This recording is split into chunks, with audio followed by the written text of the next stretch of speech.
നമസ്തേ നമസ്കാരം.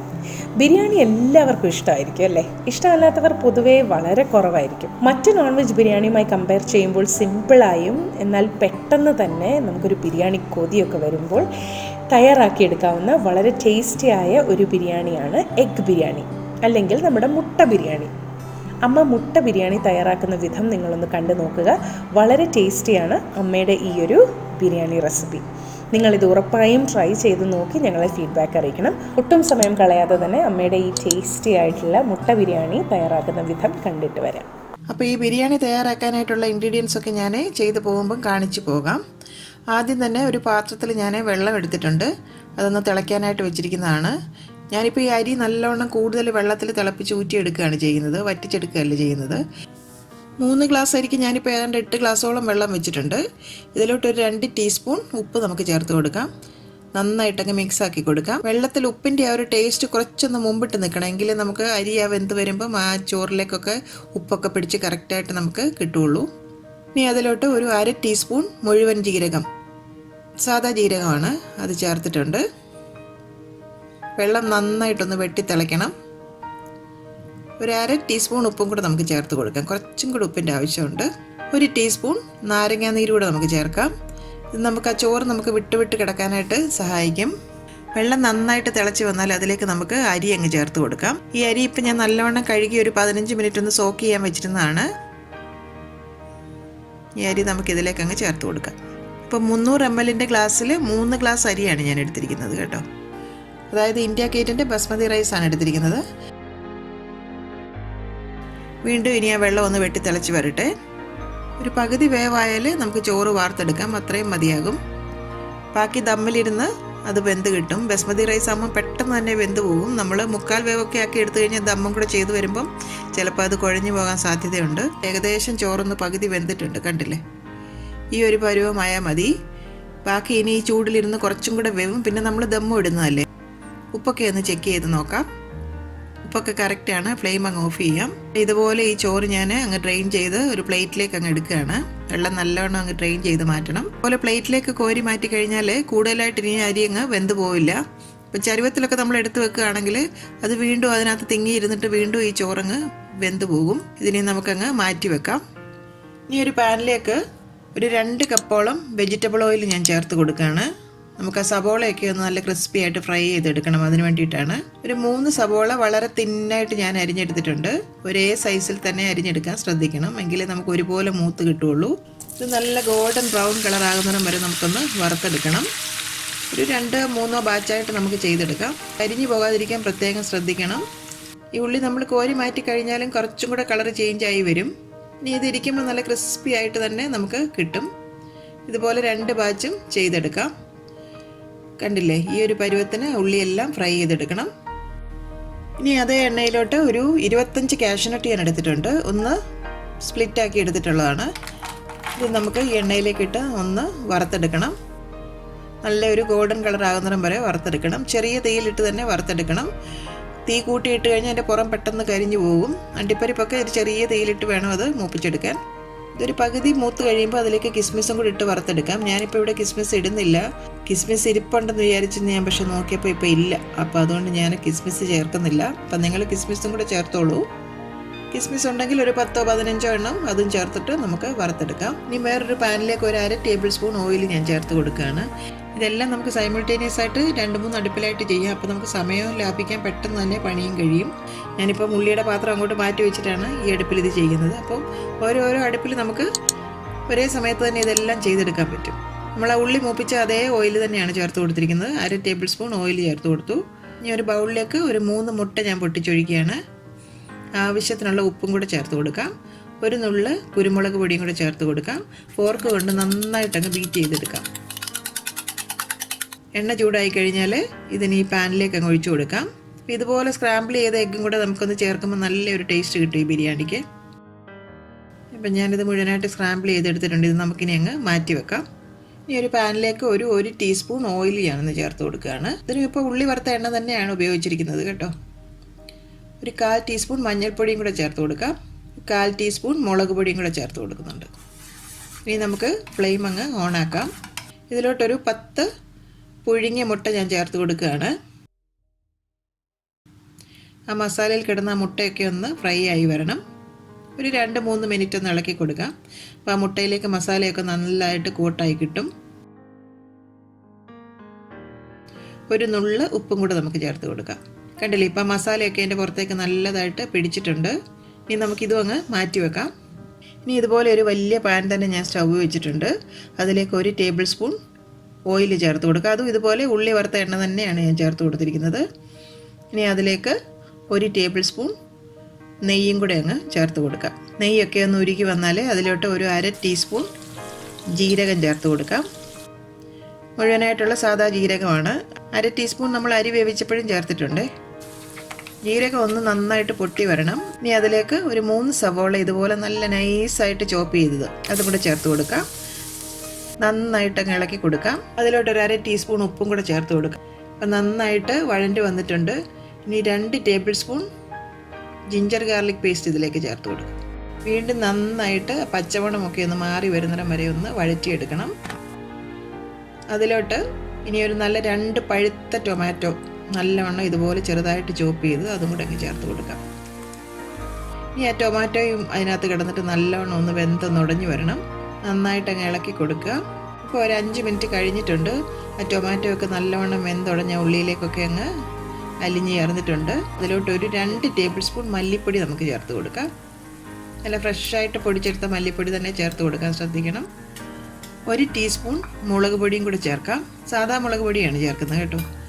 1/2 ടീസ്പൂൺ മഞ്ഞൾപ്പൊടി, 1 ടീസ്പൂൺ ഗരം മസാല, ഫ്രഷായിട്ട് പൊടിച്ചെടുത്ത ഗരം മസാല. ഇനി നന്നായിട്ടങ്ങ് ഇളക്കി യോജിപ്പിക്കാം. പൊടികളുടെയൊക്കെ ഒന്ന് പച്ചമണം മാറി വരണം. ഒരു 1/2 ടീസ്പൂൺ ഉപ്പും കൂടെ ഞാൻ ചേർത്ത് കൊടുക്കുന്നുണ്ട്. അതിലേക്ക് ഒരു 1/4 കപ്പ് കട്ട തൈര് കൂടി നമുക്ക് ചേർത്ത് കൊടുക്കാം. അധികം പുളിയില്ലാത്ത തൈര്. ഇനിയിപ്പോൾ നമ്മൾ തൈര് ചേർത്തിരിക്കുന്നുണ്ട്. ഫ്ലെയിം ഒന്ന് ലോയിലേക്ക് ആക്കി വെക്കുക. ഉപ്പൊക്കെ ഒന്നുകൂടി ഒന്ന് ചെക്ക് ചെയ്ത് നോക്കണം. ഒരു ചെറിയ കഷ്ണം ഇഞ്ചി ഇതുപോലെ നീളത്തിൽ അരിഞ്ഞത് ചേർത്ത് കൊടുക്കാം.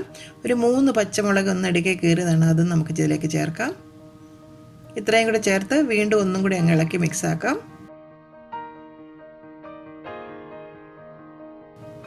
ഇനി അതിലോട്ട് കുറച്ച് പുതിനയില ചോപ്പ് ചെയ്തത്, കുറച്ച് മല്ലിയില ചോപ്പ് ചെയ്തതും കൂടെ ചേർത്ത് കൊടുക്കാം.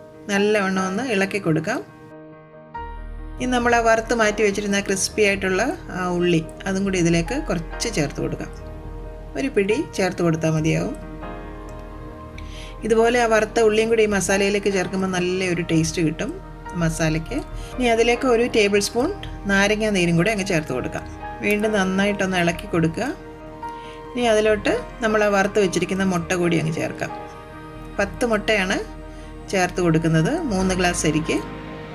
പിന്നെ നമ്മൾ 3 മുട്ട സ്ക്രാമ്പിൾ ചെയ്തും ചേർക്കുന്നുണ്ട്. വീണ്ടും നന്നായിട്ട് അതൊന്ന് ഇളക്കി യോജിപ്പിക്കാം. ഇനി ഒരു 2 ഉരുളക്കിഴങ്ങ് പുഴുങ്ങി നല്ലവണ്ണം തൊലിയൊക്കെ കളഞ്ഞ് ഇതുപോലെ വലിയ പീസായിട്ട് മുറിച്ചെടുത്തിരിക്കുന്നതാണ്. ഈ ഉരുളക്കിഴങ്ങിൻ്റെ കഷ്ണങ്ങളും ഇതിലേക്ക് നമുക്ക് ചേർത്ത് കൊടുക്കാം. ഇതുപോലെ ഉരുളക്കിഴങ്ങ് ചേർത്ത് തയ്യാറാക്കുമ്പോൾ നല്ലൊരു ടേസ്റ്റ് കിട്ടും ബിരിയാണിക്ക് കേട്ടോ. വീണ്ടും എല്ലാം കൂടി ഒന്ന് യോജിപ്പിച്ചെടുക്കണം. ഇപ്പം നമ്മുടെ ബിരിയാണിക്കുള്ള മസാലക്കൂട്ടും മുട്ടയും കിഴങ്ങും എല്ലാം കൂടെ മിക്സായിട്ട് നല്ല കറക്റ്റായിട്ട് വന്നിട്ടുണ്ട്. ഇനി നമുക്കിതങ്ങ് മാറ്റി വെക്കാം. ഇനി നമുക്ക് ബിരിയാണി ലെയർ ചെയ്ത് ദം ചെയ്തെടുക്കുകയാണ് ചെയ്യേണ്ടത്. ഇതുപോലെ ഒരു പാത്രം വെച്ച് കൊടുത്തിട്ടുണ്ട്. അതിലേക്ക് 1 ടീസ്പൂൺ നെയ്യൊന്ന് തൂത്ത് കൊടുക്കാം. ആദ്യം തന്നെ ഒരു ലെയർ റൈസ് നമുക്ക് ചേർക്കാം. ഇപ്പോൾ അരിയൊക്കെ കണ്ടില്ലേ, നല്ല വിട്ടാണ് കിടക്കുന്നത്. ഇനി അത് ദമ്മും കൂടെ ചെയ്യുമ്പോൾ മുഴുവനായിട്ടുള്ള ആ ഒരു വേവിലേക്ക് എത്തിച്ചേരും. നമ്മൾ ആ പ്ലേറ്റിലേക്കൊക്കെ നിരത്തി ഇട്ടിരുന്നുകൊണ്ട് കൂടുതലായിട്ട് അത് വെന്ത് പോയിട്ടില്ല. ഇനി ഒരു ലെയർ ആ മുട്ടയുടെയും മസാലയുടെയും കൂടെയുള്ള കൂട്ട് നമുക്ക് സ്പ്രെഡ് ചെയ്ത് കൊടുക്കാം. ആ വറുത്ത് വെച്ചിരിക്കുന്ന ഫ്രൈഡ് ഓണിയൻ അതിൻ്റെ പുറത്തേക്കൊന്ന് വിതറി കൊടുക്കാം. കുറച്ച് മല്ലിയിലയും പുതിനയിലയും ഒന്ന് സ്പ്രെഡ് ചെയ്ത് കൊടുക്കാം. വളരെ കുറച്ച് മതി. ഇനി ആ മുട്ട സ്ക്രാമ്പിൾ ചെയ്ത് വെച്ചിരിക്കുന്നത് കുറച്ച് അതിൻ്റെ പുറത്തേക്ക് സ്പ്രെഡ് ചെയ്ത് കൊടുക്കാം. ഞാൻ പറഞ്ഞില്ലേ, ഈ മുട്ട ഇങ്ങനെ സ്ക്രാമ്പിൾ ചെയ്ത് ചേർക്കുമ്പോൾ നല്ലൊരു ടേസ്റ്റാണ് ബിരിയാണിക്ക്. ഇനി ഒരു ലെയർ റൈസ് വീണ്ടും അതിൻ്റെ പുറത്തേക്ക് ചേർത്ത് കൊടുക്കാം. ഒരു 3-4 കുരുമുളക് മുഴുവനായിട്ടുള്ളത് അതും അതിൻ്റെ പുറത്തേക്കൊന്ന് വിതറി കൊടുക്കാം. 2-3 ഏലക്ക ചതച്ചത്, ഒരു നുള്ളി ഗരം മസാല പൊടിച്ചത് ഒന്ന് സ്പ്രെഡ് ചെയ്ത് കൊടുക്കാം. വീണ്ടും ആ സ്ക്രാമ്പിൾ ചെയ്ത എഗ്ഗ് അതിൻ്റെ പുറത്തേക്ക് ഒന്ന് സ്പ്രെഡ് ചെയ്ത് കൊടുക്കാം. വീണ്ടും മസാലക്കൂട്ടൊന്ന് സ്പ്രെഡ് ചെയ്ത് കൊടുക്കുക.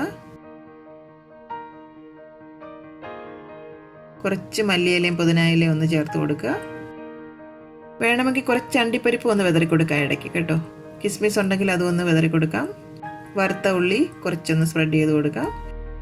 ഗരം മസാല ഒന്ന് സ്പ്രിങ്കിൾ ചെയ്ത് കൊടുക്കുക. വീണ്ടും ഒരു ലെയർ റൈസ് കൂടി അതിൻ്റെ പുറത്തേക്ക് വെച്ച് കൊടുക്കുക. ഇതുപോലെ നമുക്ക് ബിരിയാണി അങ്ങ് ലെയർ ചെയ്തെടുക്കാം. ഇനി അവസാനം ഇത് ദം ചെയ്തെടുത്തതിന് ശേഷം വേണം നമ്മൾ കുറച്ച് ഫ്രൈഡ് ഓണിയൻസും കാഷ്യൂനട്ടും അതുപോലെ ഈ മല്ലിയിലയും പുതിനയിലയും ഒക്കെ ഒന്ന് കുറച്ചൊന്ന് സ്പ്രെഡ് ചെയ്ത് കൊടുക്കാം. ഇപ്പോൾ അതൊക്കെ വെച്ചിട്ട് നമ്മൾ ദം ചെയ്താൽ അതൊക്കെ അങ്ങ് സോഗിയായി പോകും. അപ്പോൾ കാണാൻ നല്ലൊരു ഭംഗിയൊന്നും കാണത്തില്ല. അപ്പോൾ അതൊക്കെ നമ്മൾ ദം ചെയ്തെടുത്തതിന് ശേഷം ലാസ്റ്റ് ലെയർ നമുക്ക് ചെയ്തെടുക്കാം. അപ്പോൾ മുഴുവനായിട്ട് ലെയർ ചെയ്തെടുത്തിട്ടുണ്ട്. ഇനി ഇതിൻ്റെ പുറത്തായിട്ട് ഒരു ബട്ടർ പേപ്പർ ഇതുപോലെ ഞാനൊന്ന് വെച്ചിട്ട് കവർ ചെയ്യുകയാണ്. അതാകുമ്പോൾ നമ്മുടെ റൈസൊന്നും ഒട്ടും ഡ്രൈ ആയി പോവുകയില്ല. ഇതിൽ നിന്ന് വരുന്ന ആ ഒരു നീരാവിയൊക്കെ ഉണ്ടല്ലോ, അതൊക്കെ ആ ഒരു ബട്ടർ പേപ്പറിലേക്ക് വീണിട്ട് റൈസൊന്നും ഒട്ടും കൂടുതൽ നനഞ്ഞു പോകാതെ ഇരിക്കും. ഇതുപോലെ കുറച്ച് വെള്ളം അതിൻ്റെ പുറത്തേക്കൊന്ന് തളിച്ചു കൊടുക്കാം. നല്ല എയർ ടൈറ്റ് ആയിട്ടുള്ള ഒരു അടപ്പ് കൊണ്ട് ഇതങ്ങ് അടച്ചു വെക്കാം. ആദ്യം തന്നെ ഇതുപോലെ ഒരു ചപ്പാത്തി ഇടുന്ന ഒരു തവ ഞാൻ സ്റ്റൗവിലേക്ക് വെച്ചിട്ടുണ്ട്. ഒരു ഹൈ ഫ്ലെയിമിൽ വെച്ചിട്ട് നമ്മുടെ തവ നല്ലവണ്ണം ചൂടാക്കി എടുക്കണം. നല്ലവണ്ണം ചൂടായി കഴിഞ്ഞാൽ നമ്മുടെ ബിരിയാണിയുടെ പാത്രം അതിൻ്റെ പുറത്തേക്ക് വെച്ച് കൊടുക്കണം. ഇനി നമുക്ക് ഫ്ലെയിം ഒന്ന് സിമ്മിലേക്ക് വെക്കണം.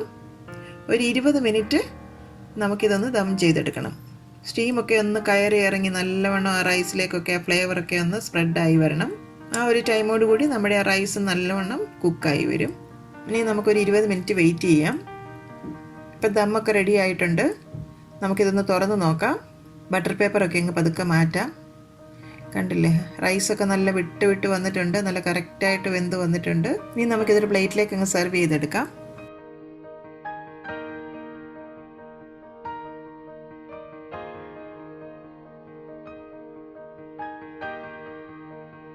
ഇനി അതിൻ്റെ പുറത്തായിട്ട് 1 ടീസ്പൂൺ നെയ്യും കൂടെ നമുക്ക് ചേർത്ത് കൊടുക്കാം. അപ്പോൾ നല്ലൊരു മണവും കിട്ടും.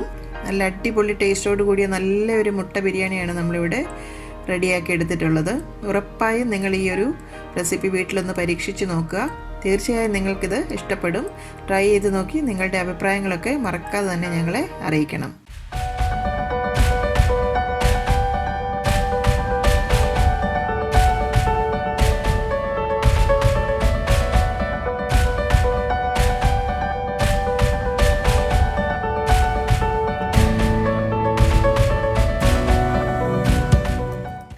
അപ്പോൾ ഇന്നത്തെ റെസിപ്പി നിങ്ങളെല്ലാവരും കണ്ടു, ഇഷ്ടമായെന്ന് തന്നെ വിശ്വസിക്കുന്നു. ഇഷ്ടമായെങ്കിൽ ഇപ്പോൾ തന്നെ ആ ലൈക്ക് ബട്ടൺ ഒന്ന് ക്ലിക്ക് ചെയ്യുക.